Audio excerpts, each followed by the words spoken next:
नहीं है इतिहास से? हम सीखते नहीं है इतिहास से, और इतिहास से सीखना चाहिए। और ऐसा ही नहीं कहा जाता कि मीर जाफरों से भी सीखना चाहिए, क्योंकि मीर जाफर हर युग में हुए हैं। डार साहब, मैं आपका रुख करता हूं। डार साहब, मेरा पहला सवाल यह है, क्या आपको यह कट्टर इस्लामिक एजेंडा लगता है जो कि बांग्लादेश में भी हो रहा है और कश्मीर में भी हिंदुओं को चुन चुन के मार रहा है? क्या यह कट्टर इस्लामिक एजेंडा है जिसमें हम रहेंगे और कोई नहीं रहेगा?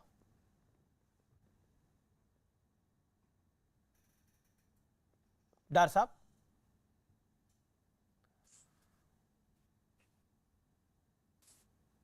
इमरान नबी डार, आपको मेरी आवाज मिल रही है? लगता है उन तक आवाज नहीं जा रही। मैं अभय दुबे का रुख कर लेता हूं और फिर मैं सुधांशु जी आपकी बताऊंगा। अभय दुबे, क्या यह कट्टर इस्लामिक एजेंडा है जो बांग्लादेश में हमें देखने को मिल रहा है, जो कश्मीर में देखने को मिल रहा है? और दिक्कत की बात यह होती है कि इसी एजेंडे को कवर फायर हमारे देश के नेता ही देने लग जाते हैं, हमारे देश के इंटेलेक्चुअल देने लग जाते हैं, हमारे देश के वोक तथा कथित लोग देने लग जाते हैं। तो बंदूक तो नहीं उठाते, लेकिन अर्बन नक्सल बनकर इस देश को खंडित करने में कोई कमी भी नहीं छोड़ते। क्या यह कट्टर इस्लामिक एजेंडा है? अमीश देवगन जी, आपका जो दृष्टिकोण है उसको मैं साधुवाद करता हूं और मैं पहले से यह बात कहते रहा हूं। देखिए, आज कश्मीर के शोपिया से श्रीनगर तक और बांग्लादेश के नोवाखाली से बेगमगंज तक हिंदुओं का कत्लेआम हो रहा है। आपने कहा कि दो लोगों ने सिर्फ ट्विटर पर अपनी औपचारिकता निभा ली, उमर अब्दुल्ला और महबूबा मुफ्ती। नहीं अमीश देवगन साहब, एक नेता और है देश के जिन्होंने एक शब्द भी नहीं कहा, ट्वीट तक नहीं किया। वो है प्रधानमंत्री देश के नरेंद्र मोदी जी। मैंने उस समय भी कहा था, फरवरी 2020 जब हिंदुस्तान की सरकार प्रेम पत्र लिख रही थी और कह रही थी कि तालिबान के अफगानिस्तान में आ जाने से शांति के सुअवसर पैदा होंगे।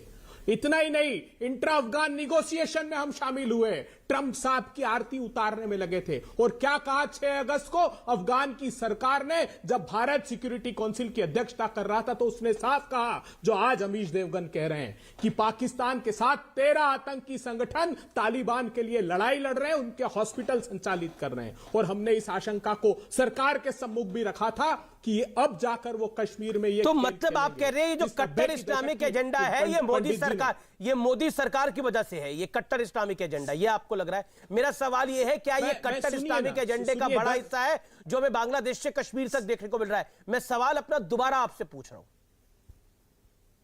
अबे जी।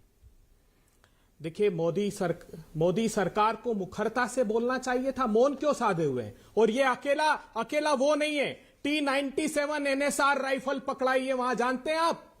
साउथ कश्मीर में सेना ने पकड़ी है। देखिए, और हेक्सोकॉप्टर से ये ड्रॉप। आप खबर की बात कर रहे हैं, मैं कह रहा हूं ये खबर बन क्यों रही है? मेरी गुजारिश, खबर की बात करें कि ये खबर है, मैं कह रहा हूं ये खबर क्यों बन रही है? इसके पीछे कौन सा एजेंडा है? अगर वहां पर, अगर आपने जिस भी बंदूक का आप नाम ले रहे हैं, T-90, AK-47, AK-57, ये क्यों उठाई जा रही है?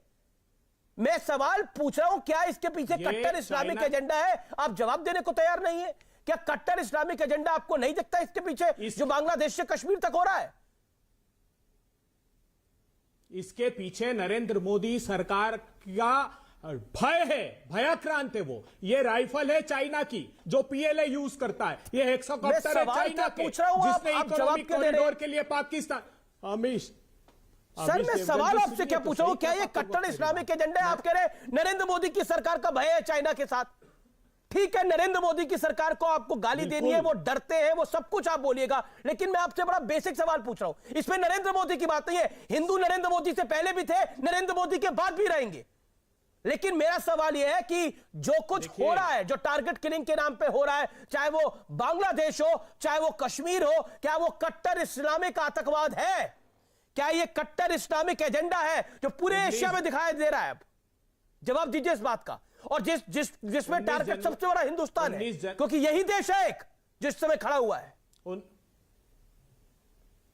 19 जनवरी 1990 भाजपा की साझा सरकार थी केंद्र में और जगमोहन गवर्नर थे। यही हुआ था हूबहू। नोटिस चस्पा कर दिया कि हिंदू और पंडित घाटी छोड़कर चले जाए, नहीं तो कत्लेआम होगा, और कत्लेआम हुआ जो आज हो रहा है। अनुज देवगन साहब, मोदी सरकार की नीति क्या थी?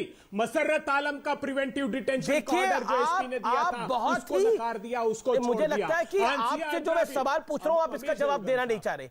सवाल आपको सुनाई दे रहा है मेरा अभय जी? आप कवर फायर दे रहे हैं। मैं कवर फायर नहीं दे रहा। कवर फायर वो नेता देते हैं जो कहते हैं 370 जब हटती है तो कहते हैं कि कत्लेआम हो रहा है कश्मीर के लोगों का। कवर फायर वो नेता देते हैं, कवर फायर वो देते हैं जो 370 हटने के बाद छाती पीट रहे थे और ग्लोबली भारत को बदनाम करने की कोशिश कर रहे थे। कवर फायर वो देते हैं जो अपने लोगों को कमजोर करते हैं और बाहरी ताकतों को मजबूत करते हैं। कवर फायर वो देते हैं जिनके डोजियर लेके पाकिस्तान यूएन की असेंबली में चला जाता है। कवर फायर वो देते हैं जो देश को पीछे रख के राजनीति को आगे रखते हैं। कवर फायर वो दे रहे हैं बेटा।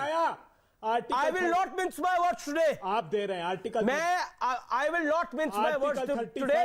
कवर फायर कौन देता है? सुधांशु त्रिवेदी। यह बड़ा जरूरी है। आज जब हम बात करते हैं इस देश के अंदर, एक सेकेंड अबे जी, आपने अपनी बात को रखा। अब एक सेकेंड सर रुकना पड़ेगा आपको, रुकना पड़ेगा। क्या ये कट्टर इस्लामिक एजेंडा है जो हमें पैन एशिया दिखाई दे रहा है, जो तालिबान से शुरू होता है? जानता हूं आप बीच में इंटरफेरेंस जो तालिबान से शुरू होता है और बांग्लादेश जाता है। अरे क्या आपको इंटरफेरेंस की लगी हुई है? सुनिए अबे जी बात, जरा दिखाइए इनको इधर। अभी जी सुनिए बात। अरे तुरंत से सुनिए, एक सेकंड ऑडियो डाउन करिए इनका, एक सेकंड ऑडियो इनका डाउन करिए 40 सेकंड के लिए। आप कह रहे हैं कि कवर फायर